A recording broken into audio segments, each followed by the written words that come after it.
ওদিকে তাকাইস না, খেলতে থাক। এটা কি ক্লাব ঘর যেখানে ক্যারাম খেলছো? ছিল কেভিন, আমরা এসে খেলার ঘর বানাইছি। ওরে কাদের আবুল মতো খারাপ আছিস কেন? হ্যাঁ, নতুন ডাক্তারের কস নাই আমি কেডা? স্যার, ও বাদল।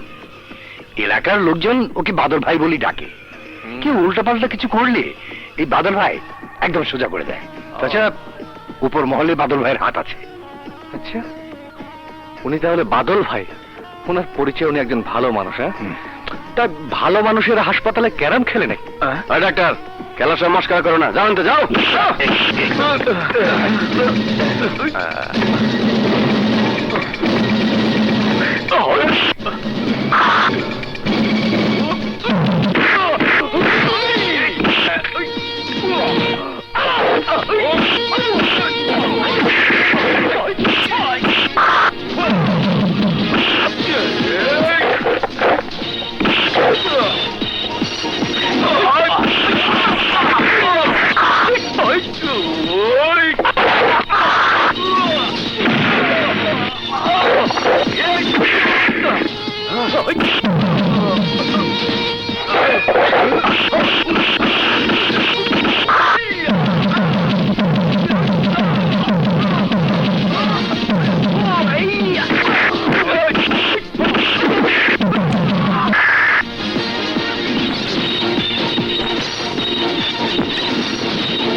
চিকিৎসা করি, ভালো করে শ্বাস নিঃশ্বাস নে, টান টান, জোরে জোরে নিঃশ্বাস টান। ভালো করে চিকিৎসা করতে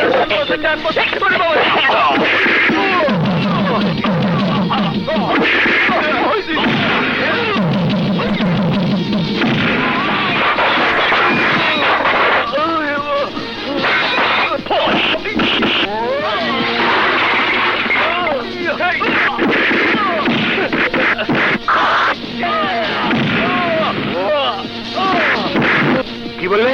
বাদলকে পেটাচ্ছে? আমি এখনই পুলিশ নিয়ে আসছি।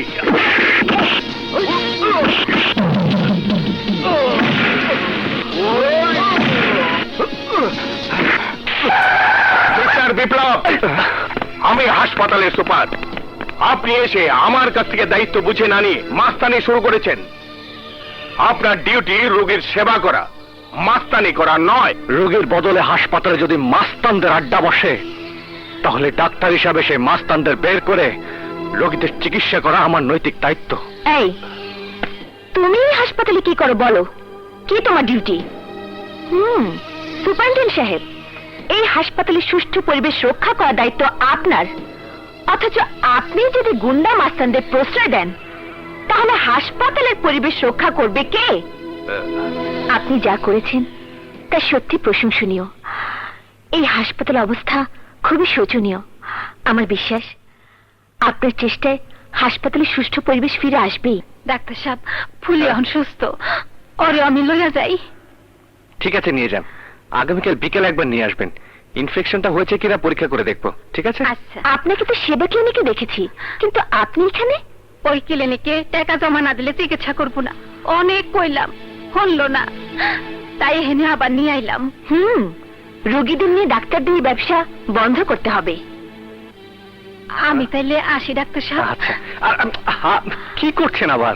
সালাম করতেছি। আপনি মানুষ না, ফেরেশতা। দোয়া করি আপনার মতো ডাক্তার সব হাসপাতালে যেন একজন কইরা থাকে, তাইলে আমাদের মতো গরিব অসহায় মানুষরা ভালো চিকিৎসা পাইব। ডাক্তার সাহেব, আজ তাইলে আসি। আসসালামু আলাইকুম। চল।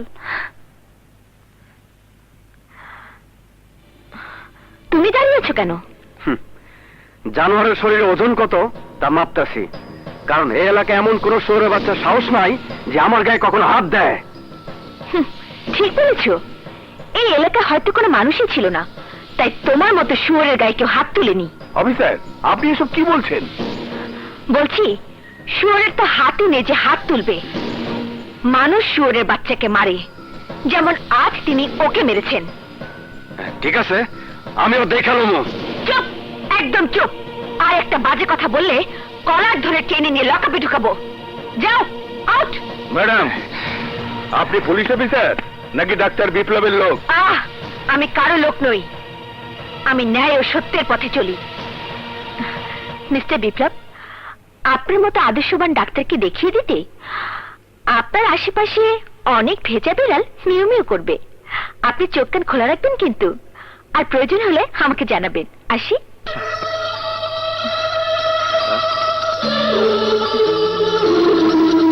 আবার দেখা হবে।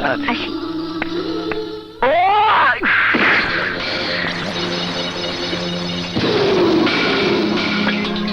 কি ব্যাপার, আপনি ঘামতেছেন কেন? যখন আপনি এলাকার লোকজনের সামনে আমার বিরুদ্ধে বললেন সওদাগর চরিত্রহীন, কসাই, স্মাগলার, সন্ত্রাসী, সওদাগর জনগণের কল্যাণ চায় না, তখন কি আমার এই জাউরা চেহারাটা আপনার চোখের সামনে একটু ভাসে নাই?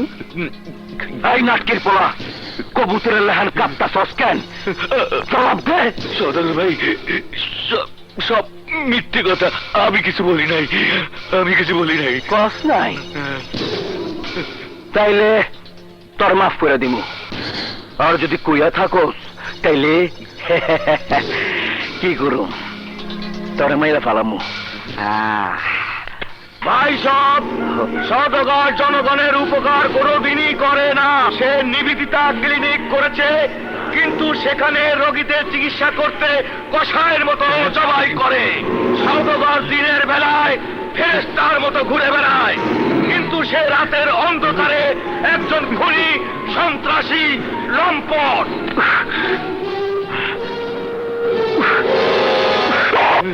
তোরে কইরা দিলাম সম্পদ।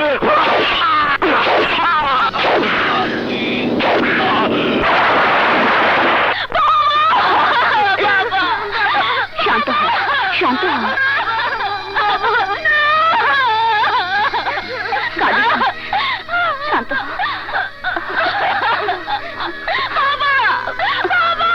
বৃষ্টি, বৃষ্টি, আর কাঁদিস না।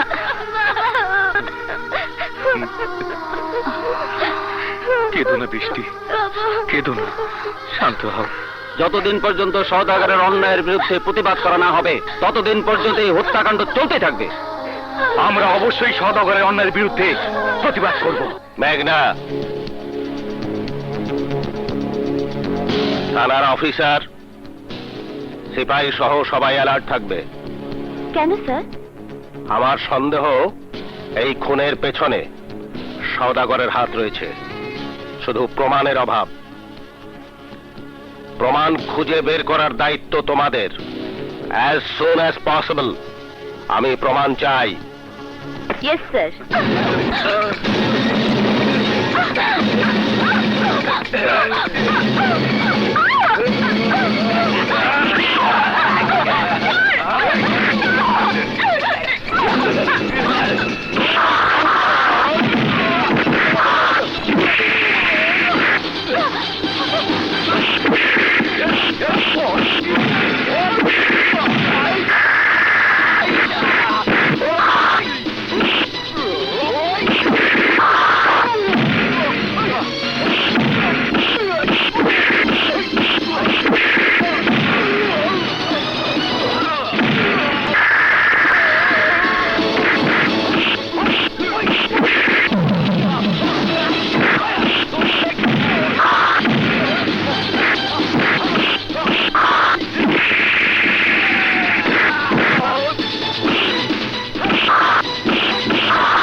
ওই তোরে আমি পরে দেখালো।